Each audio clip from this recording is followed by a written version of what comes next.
হযরতে আবু বকর ডাক দিয়া বলে, পৃথিবীর মানুষেরা তোমরা মিথ্যা পরিহার করো, মিথ্যা কথা বলা থেকে বিরত থাকো, মিথ্যা কথা বলে ব্যবসা বাণিজ্য করিও না, মিথ্যা সাক্ষী দিও না, মিথ্যা অপবাদ লাগায়ও না, মিথ্যার সঙ্গে নিজেকে জড়ায়ও না। মিথ্যা যারা বলে তাদের ঈমান মিথ্যার কারণে দুর্বল হয়ে যায়। মুখে যার মিথ্যা আছে গো, যার মুখ দিয়া সদা সর্বদা মিথ্যা কথা বলে, অন্তরে ঈমান থাকতে পারে না, পারে না, পারে না।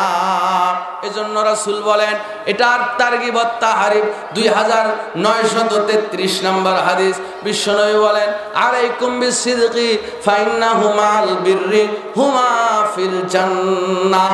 আল্লাহর নবী বলেন, পৃথিবীর মানুষেরা সত্য কথা বলা গ্রহণ করো, সত্য অবলম্বন করো, সত্য পথে চলো। কেননা সত্য নেকির পথ উন্মুক্ত করে দেয়, সত্য নেকির পথ দেখায়, সত্য নেকির পথ খুলে দেয়।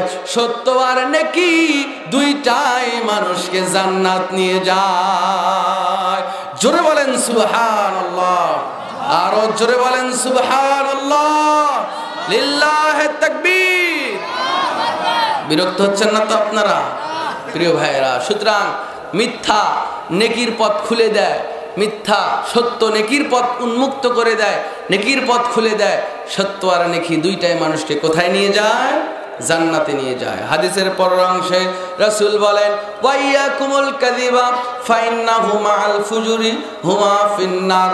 সাহাবীরা মিথ্যা পরিহার করো, মিথ্যা কথা বলা থেকে বিরত থাকো, কেননা মিথ্যা পাপের পথ উন্মুক্ত করে দেয়, মিথ্যা পাপের পথ খুলে দেয়।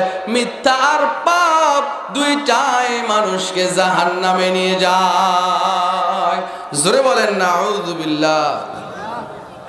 মিথ্যা মানুষকে কোথায় নিয়ে যায়? জাহান্নামে নিয়ে যায়।